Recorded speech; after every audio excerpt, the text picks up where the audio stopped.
My name is Kimberly Gold, and I am your host, the host of Always Unpacking. Today on the show, I have a dear friend of mine. I'm going to let her introduce herself. Hi, I'm Ayana Garcia. I would say I'm a community builder, a policy advocate, and a military spouse. Yes, and I'm really thankful that I have humble people in my life. Ayana is one of those humble people. Ayana is the 2025 Fort Carson Spouse of the Year, and I'm really excited for that because I was the 2024 Fort Carson Spouse of the Year. And Ayana is also top 3 finalists for the entire Army for the Armed Forces Insurance Military Spouse of the Year program. So thank you. It's weird to over. And I love having friends, putting yourselves out there, because I think one, it's not really my personality. I'm more of like a background, back end kind of person, but I'm grateful for having friends that actually put the spotlight on you. Sometimes it's just, I don't know. It's uncomfortable. Yeah. I struggled with that myself last year. I don't mind. You can give me a microphone and I can talk about other people, other programs, other things. Do that all day, every day. But you want to talk about me? It's very uncomfortable. Yeah, it is. Yeah. But I think, what I tell people is your story has power, right? And your story motivates people, encourages people, inspires people. And I also have to say that to myself, and I'm saying it to you. Okay. I think 2025, that will be my mission. Yes. Put myself out there.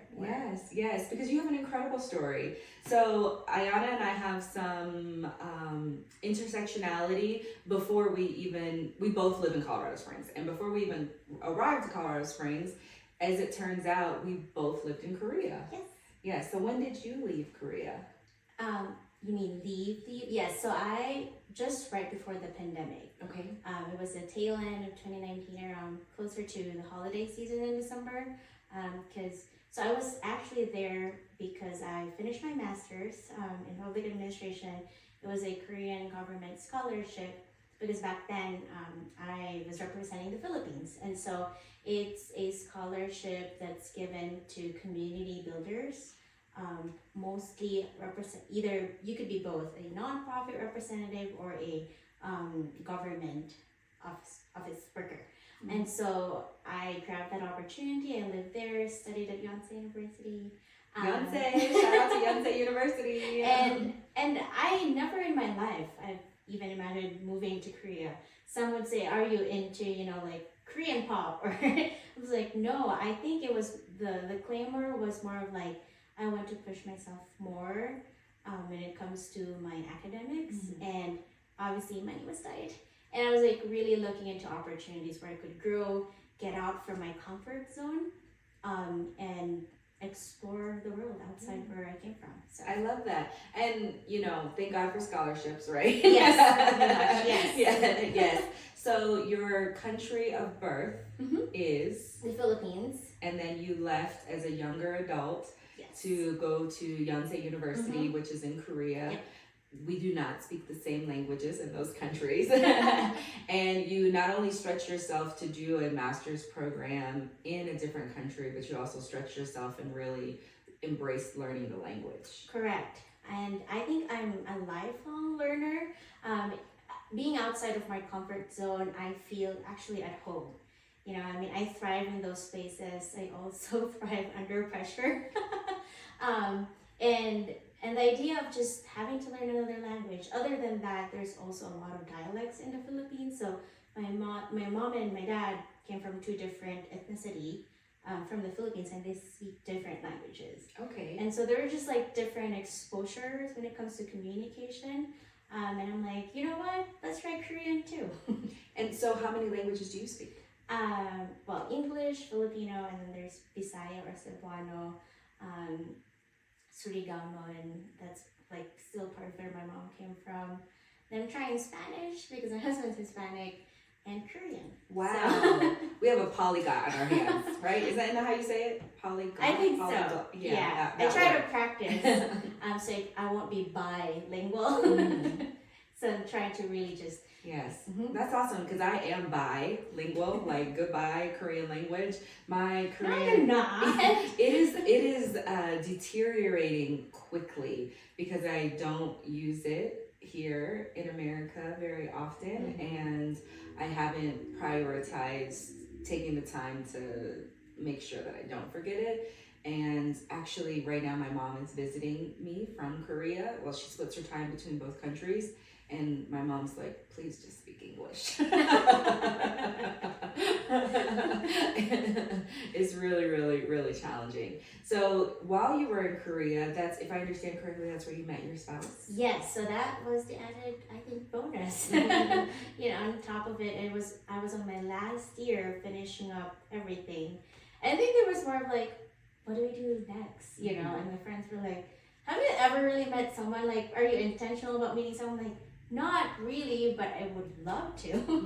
And so we met. I think it's an interesting dynamic because it was his first time being out of the country. Like, he's this small town boy from a small town, place in southern Texas, joined the military, and he was like, I would like to sign up overseas, and they gave him Korea. And so a lot of those were just like navigating a new country for both of us, outsiders pretty much.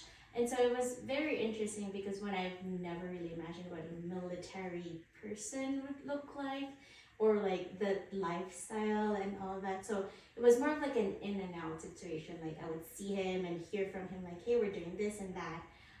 And then most of the time he would come and visit me because I lived still outside of Seoul. And so he would still explore and, we don't need to meet in the middle, but I could go where you're, and we could explore. So it was very interesting for us to navigate a different country and then two different lifestyles. I was there for my academic, he was there for military. Yeah, and so I would But say. you both sound very adventurous. We're very adventurous. We're comfortable in uncomfortable spaces.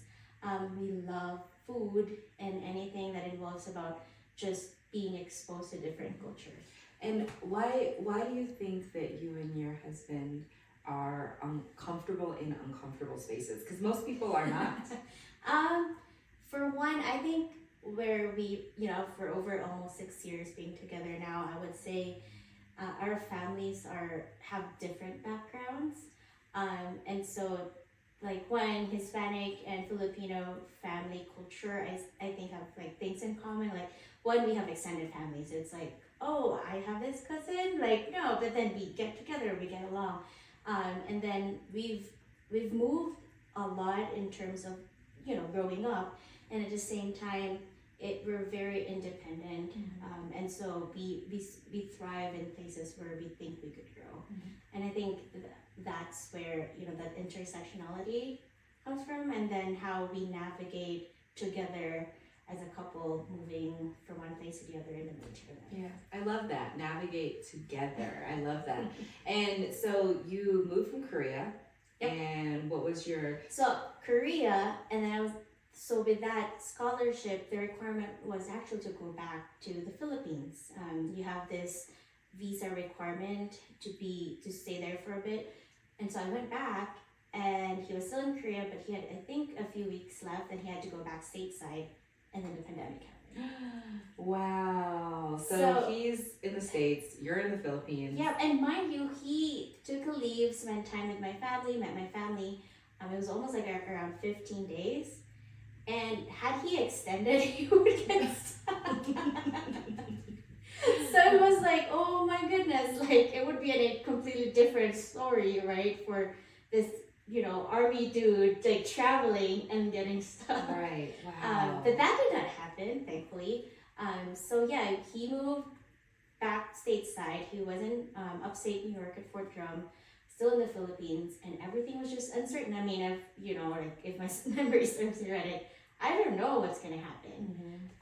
And so we just really, let the time take its course, and eventually the first time that borders I don't know, like borders, which is like a word that we use for 2020.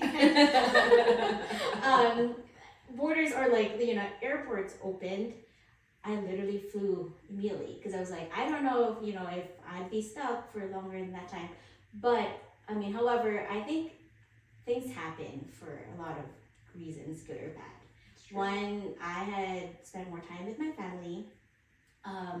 And I think that was really my dwell time in a way to really spend time with my family, do more around my community after that scholarship. And then, because a lot of this work that I did with the community was one, doing, psychosocial support or anything that would bridge the government work in my local city to the community members when it comes to resources during the pandemic and things like that. So I was very into the entire preparation and like work within the community during that time. And so yeah, I flew in, and thankfully my sister lives in New York City, and she assisted us and helped in a lot of things, like this is how we do it here and things like that. And so things went smoothly. We got married at Liberty State Park, which actually meant a lot, with the history. And after that, our military life started. We started in a way, and then I moved to Fort Drum with him. Wow. So your life was like flipped upside down in many ways, and you were on a brand new adventure. So as you, how was unpacking that? How was unpacking, doing all of that, technically still in the middle of the pandemic? It was a lot of unpacking and transitioning, so at first, being away from your home country and your friends and family, there's this excitement like, oh, I'm coming home, right? I've never met any of my friends during that time because we weren't allowed, and then I've already left, and so I've never really reconnected with anyone particularly. And the unpacking was one, like, there's a lot of questioning, right? Like, where and how would I apply my academic life to, because my focus was also on community development. I was really finding a lot of answers to that. And then the transition coming here, it's like, I finished my master's, and then this and that, and now I'm completely starting over again. Yes, I think the military life is a lot of reinvention, a lot of pivoting, a lot of, these are your talents, these are your skill sets, and how do I apply them to this new community that I'm in? How did you apply your talents and skill sets to the new communities that you've been in? So I could start off with my first duty station in a way, right? Like in Fort Drum, there was still that remnants of the pandemic because it's around 2021.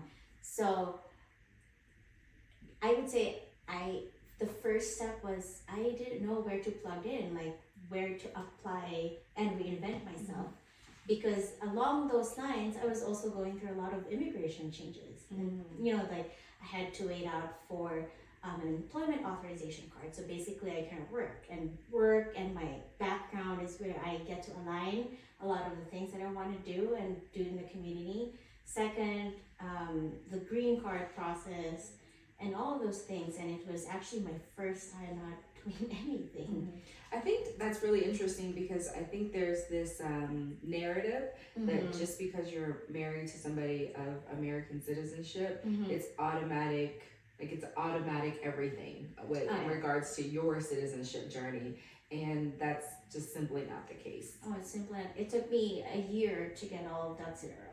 So, and that was only actually here in Colorado Springs where we moved that I got to finally work. But a lot of those times that I spent in Fort Drum was actually a lot of reflections and unpacking. One is that, where do I see my value if I don't have work?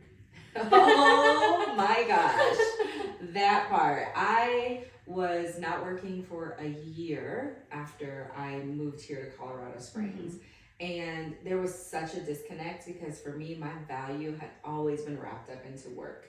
Like my last, I was with the Red Cross, and I literally, people would call me the Red Cross lady because, and I embraced that. It was such a big part of my identity. And when you're not working and you're not bringing in income, wow. Yeah. It's a lot of question mark. Like you wake up and like, what is my routine? Where do I go from here? What do I do? And so that took me, I think, 3 months to just like, you know what, embrace this. You've never really had any break from your life. Maybe it's time to come back and reflect on yourself. And I think it took me around 3 months to like just really swallow that entire idea. And then in this community in the neighborhood, we live in an apartment upstate New York. A neighbor noticed me because I adopted a cat, and then I would walk my cat outside. And then she had a cat too, and then that's where we connected, and then we got to know each other deeply. And then one thing in common was that she was also an exchange student at some point. And then she was like, "Hey, do you want to like be involved at some point?" And I actually had this like information because she's also a military spouse, that you could volunteer to teach English to foreign born spouses. I'm like, you know what, that's a great idea. And so, that friend opened me up to the opportunity. I didn't have a driver's license way back then.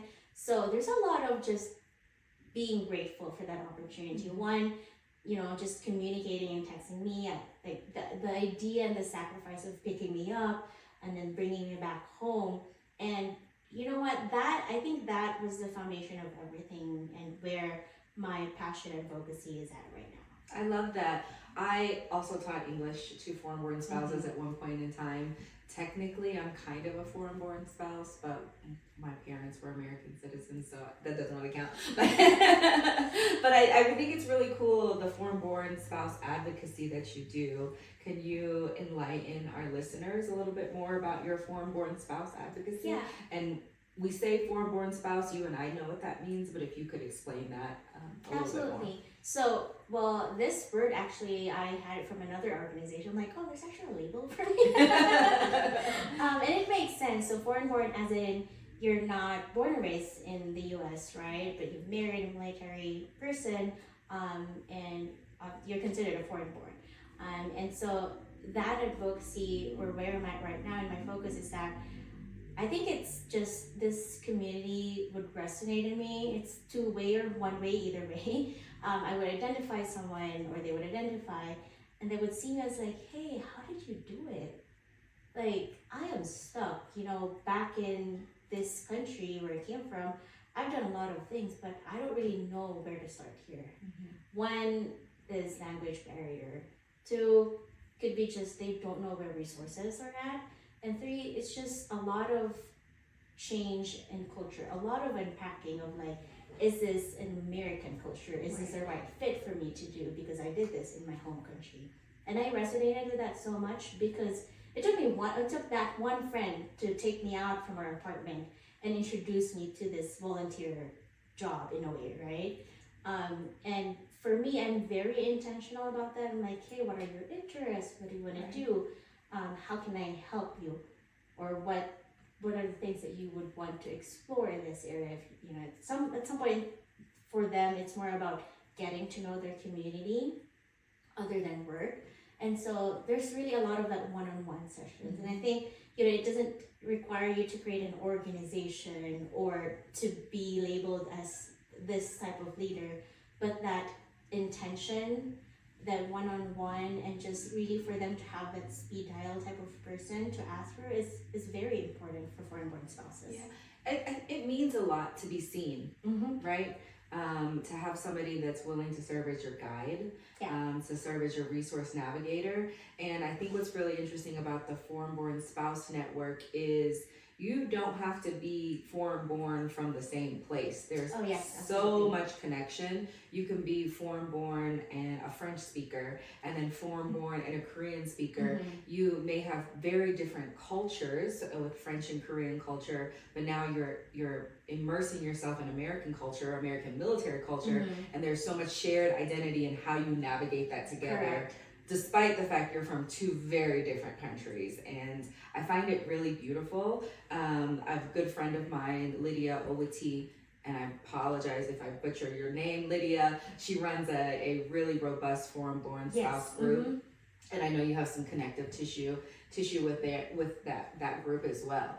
And so now you've moved to Colorado Springs, and you're about to unpack some big things this year. Can you share? Yes, absolutely. So we are exploring. I say we because again, it's more of like a we situation. With my spouse exiting, transitioning out with the military life, and a lot of those, conversations at night and during the day is that what will be my value after the military. And I go back 5 years ago, I'm like, I said the same thing. I never really said it, but that's what's on my head, for all those times that I had to wait for my immigration documents because I couldn't do anything, right? And so I think a lot of those are just questions of, is there life outside of where I'm comfortable at? And it's scary, I would say, because one, my husband's life has always just been the military, straight out when he was, a teenage boy, and then out of nowhere, he's like, you know what, I think it's about time to explore what's life after military. Right. And the military can be such a big part of your identity. One of the things I really admire about you is your husband, while you guys have been here in Colorado Springs, has been gone a lot. Oh, yes. And we actually shared a deployment together. Our spouses left on the same exact day. Yep. And I just really, really, really admire how you have made Colorado Springs your home. You were actually one of the first people that I met when I came here to Colorado Springs, and seeing how much you were able to make it home for you was inspirational to me. Like, oh, I can do this too. And I'd love to learn more about how, like, the different roles. I mean, I know, honestly. I want the listeners to know what roles are you involved in here in Colorado Springs? Yes, and so for context, we moved here around early 2022. We settled in, and 2 weeks later, they were like, you're going. And I was like, wait, what? And so everything, we didn't even have our household goods yet. So I was like, oh no. And then that's where I mustered up the courage. I'm like, you know what? My papers are here. I can work. Maybe I can try to explore what's next for me in this new place. I can reinvent myself again. And so I basically just went online, and I'm like, well, my interest first is on the nonprofit side. Found a job which has offered me a lot of opportunities, and being into the community aspect of things. And so that's where I met you as a program coordinator of this amazing organization, and where it's directly working with people of color. And at first I was like, what is this group all about? Because for me, I was like, living in the Philippines, right? You're all homogeneous in a way. Like, I didn't label myself that, and then this is a conversation. And so I've begun to do work in those things, and then I've explored in getting to know the Filipino community here, and so I joined the Filipino American Chamber of Southern Colorado.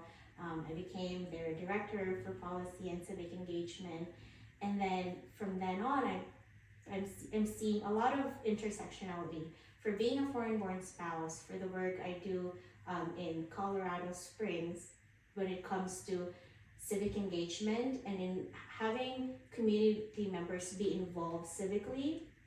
And that's where the intersectionality happened, because I'm like, hey, even if you're new here, there's actually opportunities for you to be involved, right? And that is so true. I think a lot of times it is scary. It's scary to get involved. It's scary to put yourself out there. But on the other side of that fear is so much opportunity. And I have been so blessed to enjoy getting to know you, and you like telling me like, oh, there's these things going on, and there's these things going on. And it's been the most incredible thing. It's been incredible to watch you grow and you conquer the city. I think it's really cool, the work that you do with our city of Colorado Springs. Could you share a little bit about that? So I work as a program administrator for boards and commissions and committees for the city. These are city council appointed positions.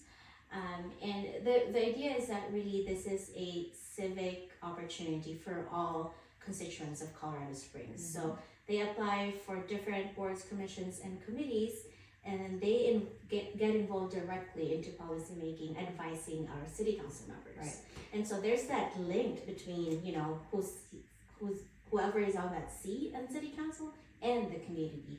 And I think that's really interesting because in Colorado Springs, how many boards and committees? We have over 20 for city council appointed, and then we have all the other regional and mayor appointees as well. And are those paid positions? No. Right. So I think this is very interesting. These are volunteer, high-level positions where you have the ability to really connect with your local elected officials. You have the ability to connect with city leaders and inform the decisions, advise on the decisions that should be made, and that's not a Colorado Springs thing. That is a United States thing. That's all in all of your city. You're going to see different boards, commissions, and committees, and I really challenge people to get involved. As we wrap up, I always have to ask if there's anything specific you want to share that we missed about in your unpacking. I think the sentence that resonates with me a lot during this season of my unpacking is there's growth in uncertainties. Oh, wow, that is a message. There is growth in uncertainty. That is so true. It is so true. On the other side of fear, there is amazing opportunity. Yeah. And I know you're a traveler. You explore the state, you explore the country, you explore the world for that matter. And as you pack up your stuff and you unpack to go somewhere, what's something that is a must-have that you travel with? Just one. Two? Okay, we'll give you two. We'll give you two. Okay, we'll give you two. One, this is an open secret. So one, my uncle passed away, and when I was born, immediately as I was born, he gave me this small pillow, and I call it Tappy. I don't know where it's origin. That's so cute. And my mom would have or ask seamstress to have like different types of clothes or just a pillowcase for it. So I brought it all the way from the Philippines to Korea and here in the US. So I cannot sleep without it. Oh, I've never that. outgrown it, and I will never will. But it's just a safe space to hug, and so it's always packed in my bag wherever I go. I love that, and what a wonderful way to honor your family. That's beautiful. Yeah. Okay. So as a traveler anyway, like I bring it wherever I go. I love that. Okay, what's the second one? I don't think you can top that one. But I know, the but one? yeah, that's the first one. Second one, I think it's I bring with me now being married and with my husband twice deployed I have his he has an extra dog tag, military tag, and so I have it on my wallet all the time. Oh, that's beautiful. Yeah, not a photo, but his military tag. Yeah. You know, like I know that he has been wearing it. It's just an extra one, and he has one as well wherever he is at. And it's just a reminder of where life started, where it's heading, and where we'll go next. That's my heart. I'm not gonna cry because I'm a gangster. But that was so beautiful. Well, thank you for being on Always Unpacking. I can't wait to continue to see how our relationship grows and how you grow in the things that you're doing. Wishing you and your husband the best as you navigate whatever the future looks like. And I know you've got the grit to conquer whatever is thrown at you, and I'm just glad to be in your atmosphere. Thank you. I am happy and thankful for this opportunity, and don't forget to like and subscribe. Oh, she's good. Thank you guys for watching Always Unpacking. Until next time, we'll see you. Bye.